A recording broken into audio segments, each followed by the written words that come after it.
You're going to have to aim it a little taller, too.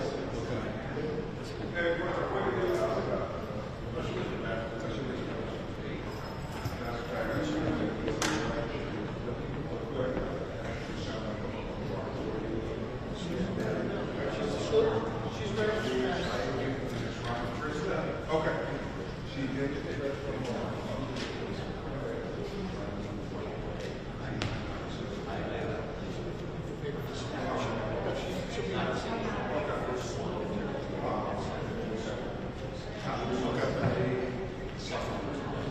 Good?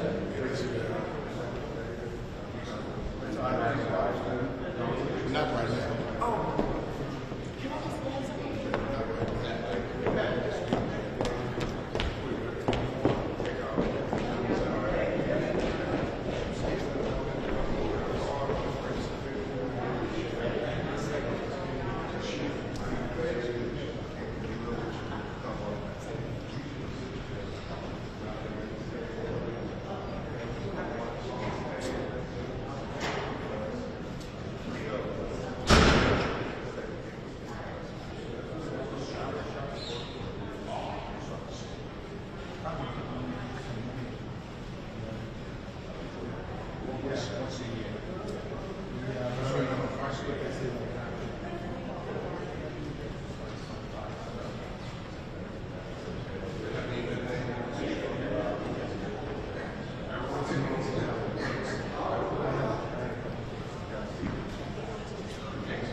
Good afternoon. If you all are all prepared, we will begin. I'm Attorney Ben Crump, along with Attorney Ray Hanlon, Attorney Nabiha Shear, and others of our legal team, and we are excited to introduce Attorney Flint Taylor, a legendary civil rights lawyer who works with the Chicago-based the People's Law Office, as well as Attorney Ben Elson and Attorney Hakeem Muhammad. They have a wealth of knowledge and history of holding the government accountable for the wrongful deaths of black leaders, the most notable being the death of Fred Hampton, that they litigated and recovered the highest award at such time for the killing of a black leader. And so the family of Malcolm X is honored to have them join our team. We are honored to represent Eliasa and her sisters in what has been a quest for justice for 59 years. Today, they have been fighting to get to the truth, to finally hold NYPD and the federal agencies responsible for a conspiracy to assassinate their father, Malcolm X. We know that in the past, we've had Mr. Mustafa Hassan come forward, who was there in the Audubon Theater when Malcolm was assassinated. And he revealed new evidence, new information for the first time ever, that when he actually had captured, was able to grab one of the shooters, when NYPD officers ran up, the first thing they said was, "Is he with us? Is he one of us?" As they tried to help him escape in Mr. Mustafa Hassan's observation. Now, today, we have two additional individuals who are for the first time talking about what happened 59 years ago. You're going to hear from Mr. Khalil Saeed Ramakrishna, and you're going to hear affidavit read by Mr. Walter Bowe, who is 93 years old, who was one of the founders of the Organization for African American Unity, the organization that was founded by Malcolm X after he left the Nation of Islam. Present here with us are his daughter, Kai Bowe, as well as Nandi Bowe. Their father is having some health issues, and that is the reason he's not here with us today. Every time we present new information to corroborate our conspiracy claims, it seems, Attorney Taylor, that the federal government does even more to try to keep the truth from coming to you all and coming to the family. As you know, the federal government continues to conceal, even to this day, information that we have requested from them months ago. 4 months ago, we submitted FOIA requests for Malcolm X related materials and surveillance that we know are in their possessions based on the exonerations of the individuals who were wrongfully convicted for killing Malcolm X. After much back and forth, we are now expected, as of last week, to wait 78 months for any requested material. And why, you ask? They keep coming up with excuses. For some of our FOIA requests, the federal government has refused to even acknowledge the documents, much less tell us that they are looking for them. Once they even told us we could not receive documents on Malcolm X because he was still potentially living. Can you believe that? They would give an excuse that we can't give this information out because it's a privacy matter and that the individual is still potentially living. It has been over 4 months, 22 days, and they still have not made or provided a single search for any of our numerous requests to them. I asked you,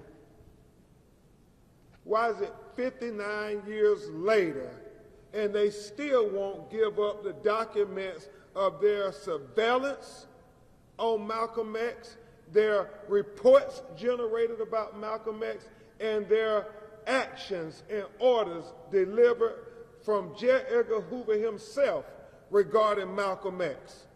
59 years later, what more excuses can you offer to why America cannot see what the government did involving the assassination of Malcolm X? We're going to get to the truth one way or the other.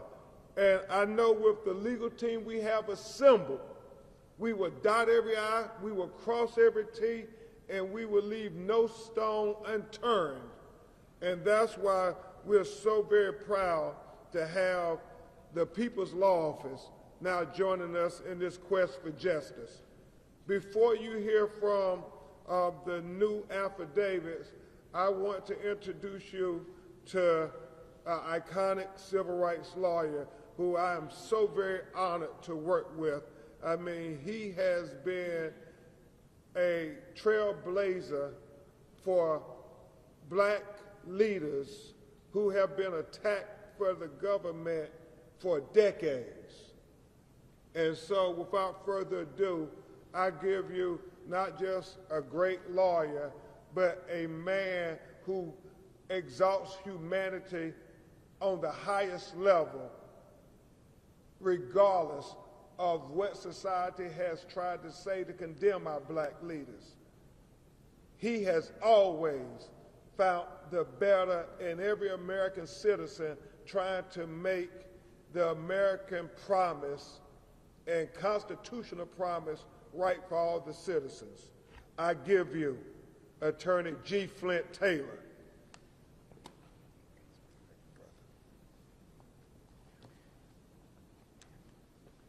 Thank you, Attorney Crump. The honor is mutual.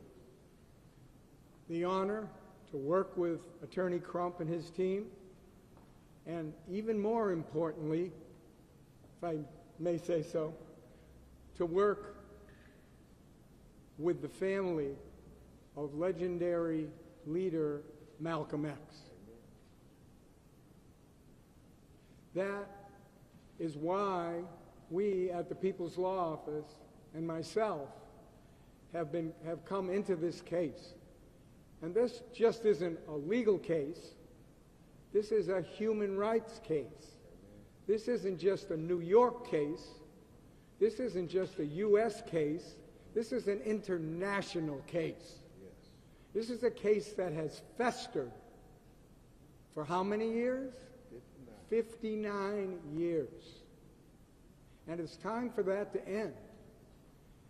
And Attorney Crump has asked me to come in because, yes, my office and I, when I didn't have this gray hair, started working on the Fred Hampton assassination in Chicago. That was in 1969. We fought that case for 13 years. We fought that case when nobody thought we could get anywhere. We fought that case when COINTELPRO, the FBI's secret program, was still completely under wraps. And in that case, we uncovered the fact that not only was it the Chicago police, not only was it the state's attorney of Cook County, but it was the FBI, J. Edgar Hoover, and his informant provocateurs that set up and effected the execution of Fred Hampton and Mark Clark, two of the youngest but most upcoming black leaders at that time. They lived in the footsteps of Malcolm X. They assassinated him, and while we did that case, we started to understand through documents that started to become revealed that, in fact, this COINTELPRO program not only set up the assassination of Fred Hampton and Mark Clark, but had taken credit for the assassination of Malcolm X. And as the evidence has been coming out here over the last 3 years, particularly after the two men who were wrongfully convicted were exonerated and the DA mentioned and put into the public record some additional FBI documents that have raised even more questions about the role of the FBI and the role of the NYPD and its secret bossy organization in the assassination of Malcolm X, and, as if not more importantly, in the cover-up of that assassination. These files on all these FBI informants that just happened to be in this ballroom when Malcolm X was assassinated, who J. Edgar Hoover just happened to say, don't reveal that. And that one mysterious man with the shotgun, Bradley, who assassinated Malcolm X with his shotgun. They wouldn't reveal his name. He escaped. Well, it turns out now, according to the DA, they had an FBI file on him. And he was busted 4 years later in an armed federal robbery, and he walked out free, while his co-defendant got 25 years. I ask you, what is there that remains to be learned about William Bradley and his connection to the FBI? His connection to J. Edgar Hoover's statement that we now know. We said, we got to get Malcolm X. We got to do something about Malcolm X. So if you ask us why we're coming into the case, that's why we're coming into the case. It's a human rights case. We need transparency. Where is Mayor Adams? Where is he in terms of putting in the public record all those bossy records that have been covered up for all these years? Where is the Biden administration, the Department of Justice, in terms of these 9 informants? The Bradley file, where are they? 78 months before they're going to give us anything? Come on now. There has to be truth. There has to be justice. And I want to say that not only have I in my office worked in the past on the Fred Hampton case, but more recently we have been involved in fighting over many years against police torture in the city of Chicago. Yes, torture. And I use that term advisedly. And I want to point out that the city of Chicago a few years ago, under pressure, political pressure, movement pressure, gave reparations to all of the men who had been tortured but did not have a legal case because of the statute of limitations. And don't let me hear the federal government or Mayor Adams talk about the statute of limitations, because this is a human rights issue. This is a reparations issue. This is an issue regardless of what happens in court, because now, 59 years later, people are back on the set. Attorney Crump is back on the set. The family has never come off of the set. And we all are coming together. We're all coming together on this day to move forward and make the demands on the powers that be to speak some truth to that power, and to get transparency in this case, and to get justice for the families of Malcolm X. Thank you very much. Thank you so much, Attorney Taylor. And you all see why we are so excited to have that wealth of knowledge, that wealth of history joining us. The family could not be more excited and elated to have additional resources that knows where the bodies are buried, per se, within the Department of Justice and the FBI files. At this time, you will hear from a man who was there guarding Malcolm X's house after it was bombed. A young Howard University college student who, like many young black Americans, believed in the message that Malcolm X was trying to deliver to the community. So much, in fact, that he attended and stood with Malcolm on many occasions. And for that, he was targeted and lost his liberty, changed his life in many ways. But I think he's better to read his affidavit to you all to articulate his journey to this day. I give you Mr. Khalil Saeed Ramakrishna. Thank you. Thank you.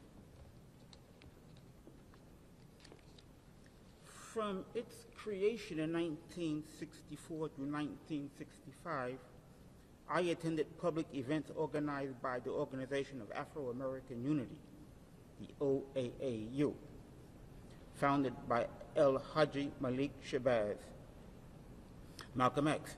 It was widely known by my acquaintances that I had deep fondness for Malcolm X, as I spoke frequently with respect for Malcolm X, and I always made an effort to attend his speeches.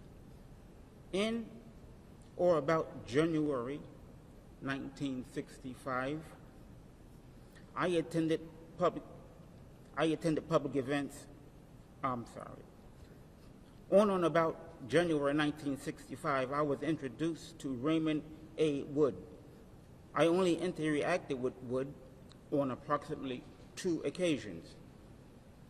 Robert Collier, a new acquaintance, told me that he wanted to introduce me to his friend who had some ideas. This friend was Raymond Wood. When Collier introduced me to Wood, I had only known Collier for 2 or 3 months. Collier was also invited Walter Bowe to attend. Since Wood was undercover, I had no idea he worked for law enforcement. I later found out Wood was an undercover police Wood was an undercover police officer from the New York City Police Department and the Bureau of Special Services and Investigations. The idea Wood introduced was a conspiracy to destroy national monuments, specifically the Statue of Liberty.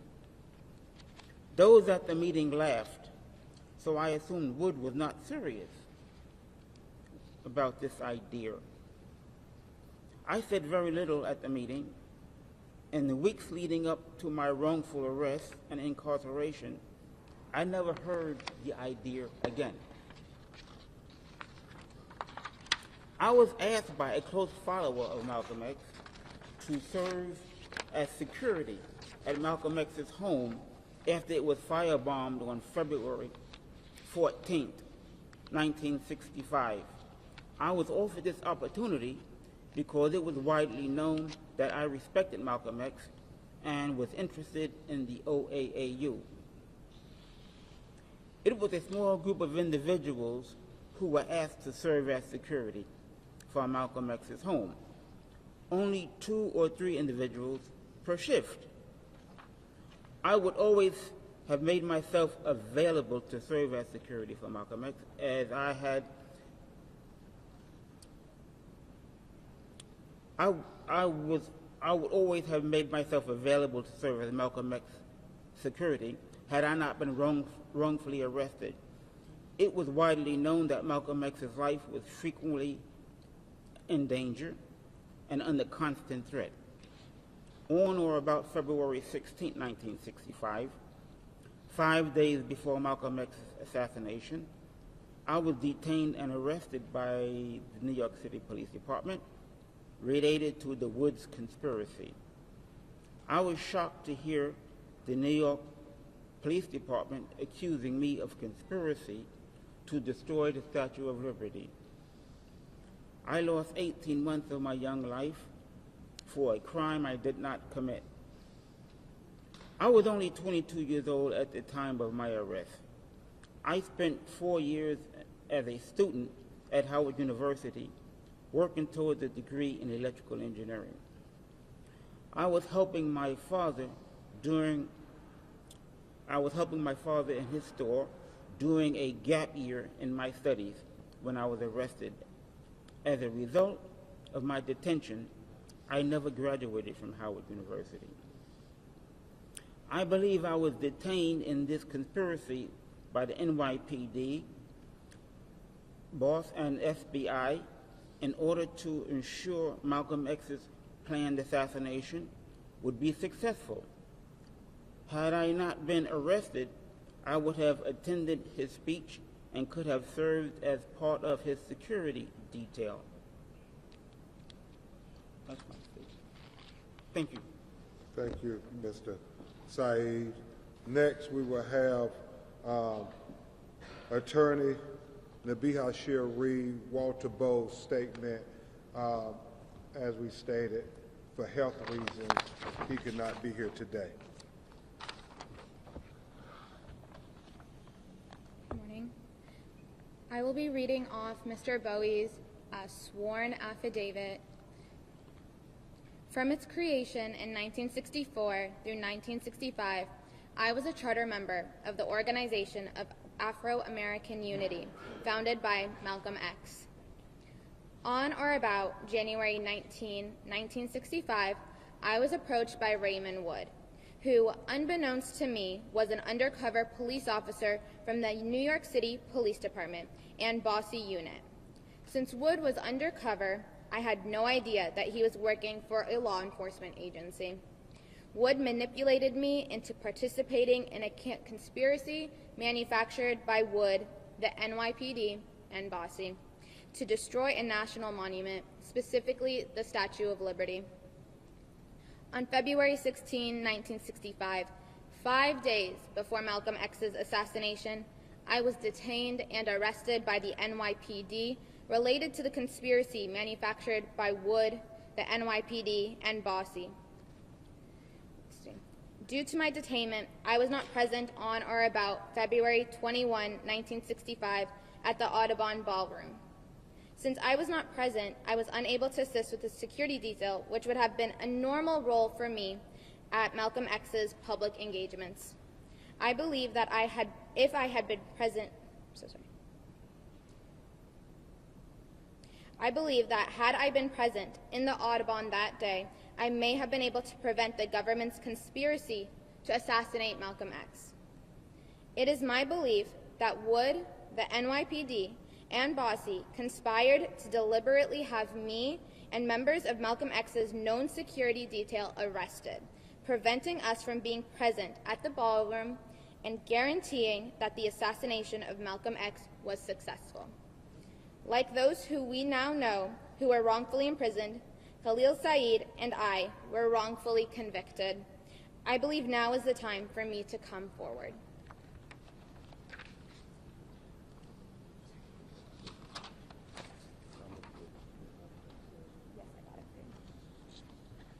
Thank you, Attorney Scheer. Before we take your questions, it's interesting to note that now multiple people have talked about Raymond Wood and this fabricated plot to get people arrested. You know, Attorney Taylor talked about COINTELPRO. We know Panther 21 involving Afeni Shakur, Tupac Shakur's mother. We know that Raymond Wood was part of that, where he said, what were they going to try to do? They were going to try to blow up the Statue of Liberty.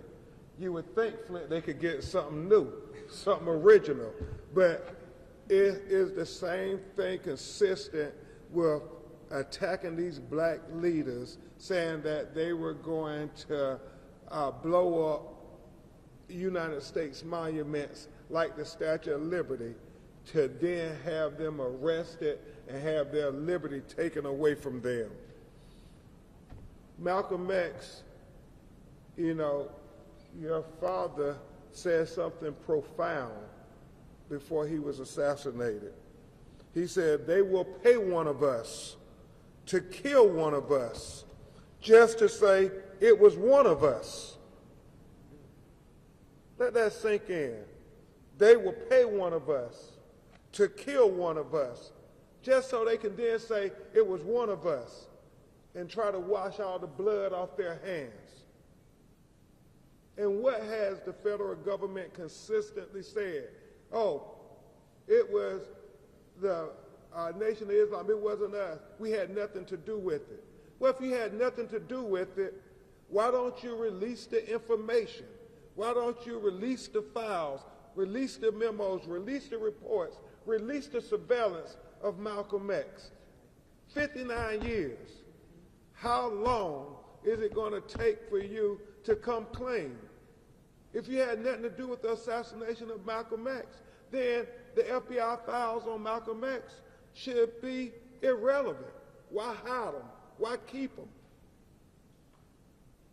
That is the crux of the matter. Attorney Taylor articulated it perfectly. When you think about Bradley, the person who we know had the shotgun, who shot some of the 17 shots into the body of Malcolm X right here in this very ballroom, right in front of Malcolm X's wife and children. And yet they let him walk away scot-free, even though they had an FBI file on him. And then, as Flint said, that is astonishing. It is jaw-dropping. This man, 4 years after Malcolm X's assassination, commits bank robbery. Him and his accomplice. His accomplice goes away for 25 years. But yet, Bradley, one of the men who killed Malcolm X, walks away again scot-free. At some point, they're going to have to come clean with the citizens. At some point, Ilyasa, they're going to have to come clean with your family. We're going to get justice for Malcolm X. We're going to get justice for Malcolm X. They can continue to try to sweep it under the rug, but we will refuse to go away. Thank you so much, Mr. Saeed. I know Malcolm was your personal friend, and I know how painful it was when they killed him, but your being here today helps us get one step closer to the truth. We will let Ilyasa say a word, and then we will try to take your question. My family is very grateful to you for coming forward, because we know that it was a painful time, especially to have lost someone so close. I thank you for the opportunity. Yeah. Thank you, Ilyasa. Attorney Taylor, if you want to join us, we will try to take some of your questions if you have any. Yes, ma'am. Good afternoon. Can you please give more detail as to the specific documents you requested access to as part of your full request? What do you believe will be learned by the releasing of those documents? Yeah, you want to go first, and then we'll let Flint finish it. We requested just a broad search for any files they had on him, any surveillance they had on him, and others related as well, such as Wood. And for Wood, they provided us a search that they had done for somebody else. They did not actually fulfill our search request, and they haven't for anything that we have requested from them. And who was the request made to? Was it the DA's office, the FBI, or? No, the federal government. The Department of Justice, to be specific. Also, we requested information of who were the undercover FBI agents and government undercover police officers that they were working with, like Wood, that were in the Audubon ballroom that day when Malcolm X was assassinated. I think they confirmed that it was 9 undercover government agents in the room, but they won't tell us who they were.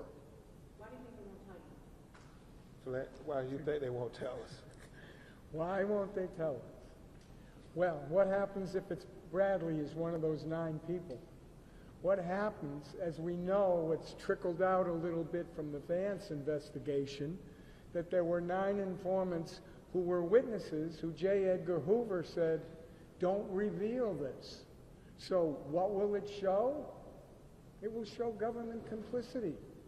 If you get a name of any one of those people and you go to that person and you find out what they did, and what they did under COINTELPRO, for example, Speaking to them. that would tell you a whole lot. And that's why they don't want to reveal the names.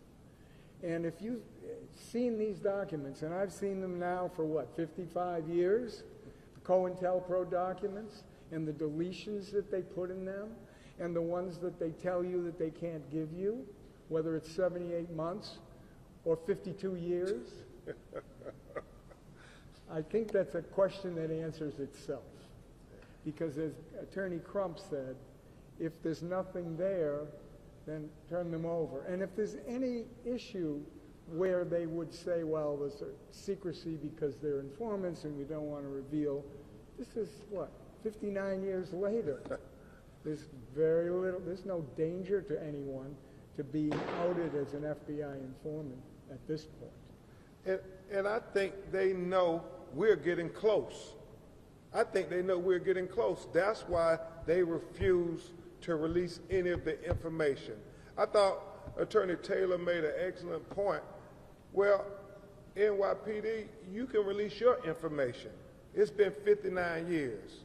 We want the federal government to release their information, but we want NYPD to release their information as well. I think about Mr. Walter Bowe, 93 years old. Let him have peace of mind, finally. Let him have peace of mind. I mean, these individuals' lives were changed because of this conspiracy. Innocent men went to prison just so they could cover up their dastardly deeds. At what point do you finally come clean to say we were wrong? J. Edgar Hoover was wrong assassinating black leaders because he believed it posed some threat to America if black people got equality. At what point? 59 years, at what point? Any other questions?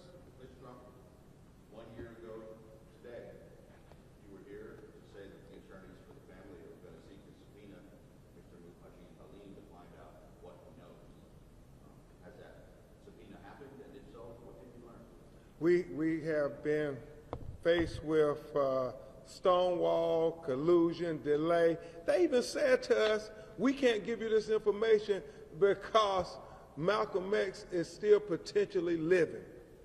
I mean, we have that in a letter from the federal authorities.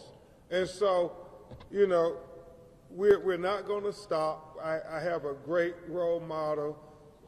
It has not happened, but you heard how long it took. 13 years. So it ain't like we're not trying to get the information. They're trying to hide it. So the $100 million claim that accuses the FBI, the CIA, and the NYPD of conspiring to bring about the wrongful death of Malcolm X, that forges on, continues. It marches on, and we're getting closer every day. Any other questions? Yes, and this is for anyone standing here. I don't know if any of you have taken some time to reflect and think about, you know, what might have been of Malcolm's legacy if he wasn't slain here 59 years ago. Well, I'll say this, as I've said before, Malcolm X was one of the greatest thought leaders of the 20th century. He was evolving.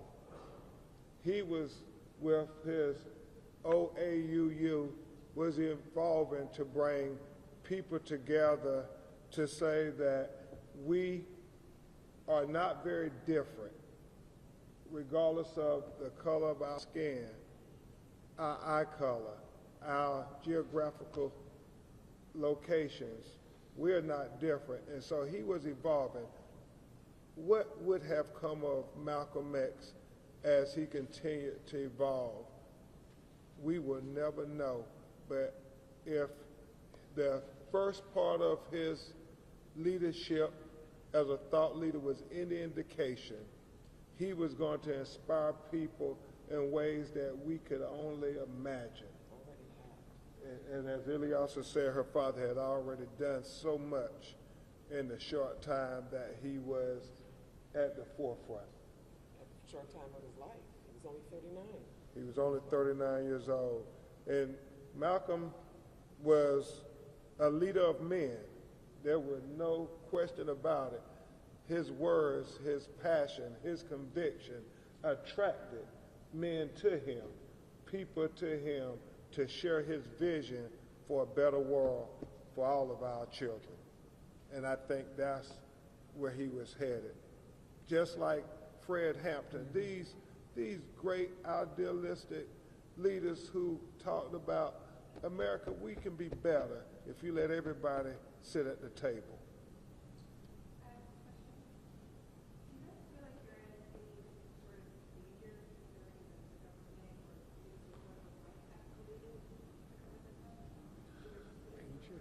Yeah, I don't think we're in no more danger than we are when we fight against getting justice for George Floyd or Breonna Taylor, or suing the white supremacists who killed the elderly black citizens in Buffalo, New York. And I know Flint sued the Ku Klux Klan throughout his career.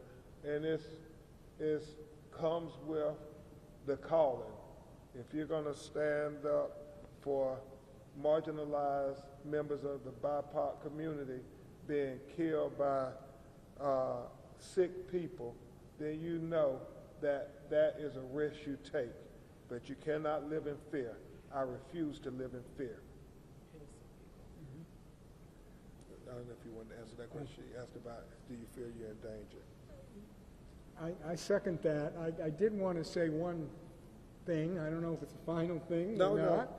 But when we were talking about transparency and the fact that not only the FBI, but the NYPD refuses to give up the information about Bossie and their central role. We all know now about Bossie was kind of like the junior partner and the junior version of COINTELPRO and the FBI in doing disruptive, illegal, and unconstitutional actions. And then I kind of scratched my head and said, I'm not from New York, but if I'm not wrong, wasn't and isn't the mayor of this city a former NYPD officer? And if so, doesn't he care about transparency? Doesn't he care about the New York Police Department being transparent and owning up to its prior wrongs so it doesn't commit them again? So we would ask Mayor Adams, not only as a man of good faith, but also as a former New York police officer, it's time for justice. Yeah. We can right these historic wrongs. Right now, we don't have to go another year to where 60 years to right this historic wrong, to finally give justice to Malcolm X's daughters, who for over 5 decades now have wanted the truth about what really led to their father being killed in front of them right here in this room. If you have no further questions,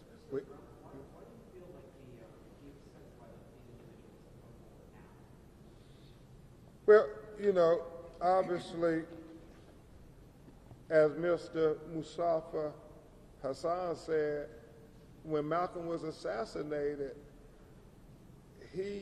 nobody questioned him, and then he started to get fearful that they were going to come after him.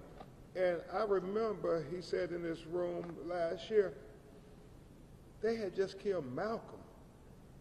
If they would kill Malcolm, none of us are safe. You know, and they put innocent men in prison.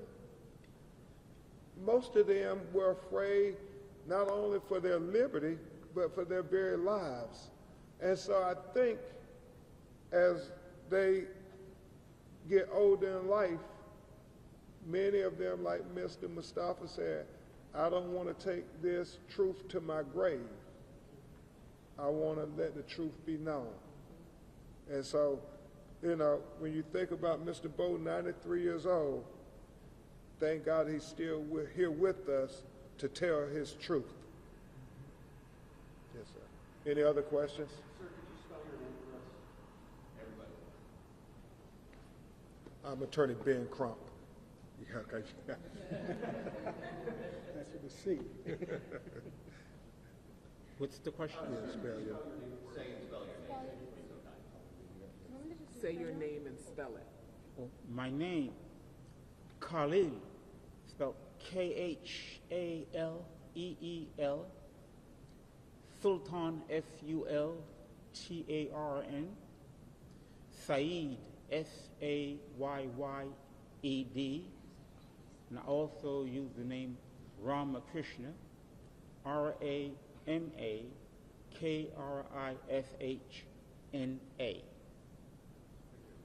Thank you. And Walter Bowe is spelled Walter, Bowe, B as in boy, O-W-E. And Attorney Scheer has copies of the affidavits to give you all, and we can give them to you electronically as well. Okay. Bow 93 and Mr. Khalil, if you would. Your age. How young are you? How old are I? Yes, sir. I'm You can say it, I know.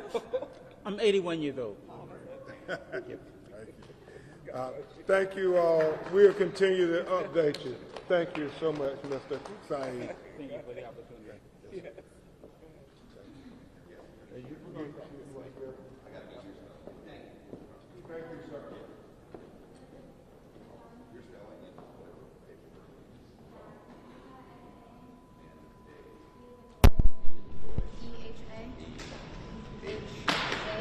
Last name Scheer, S-H-A-E-R. And I'm an attorney at Ben Crump's office. Sorry, could you spell your name?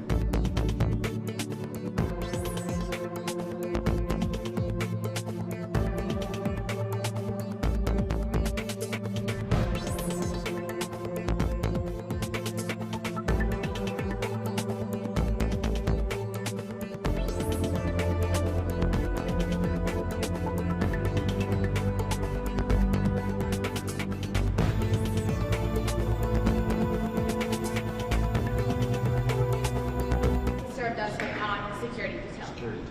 It's pronounced Bow or Bowie? Both. Bow. B-O-W-E. Yeah. Got it.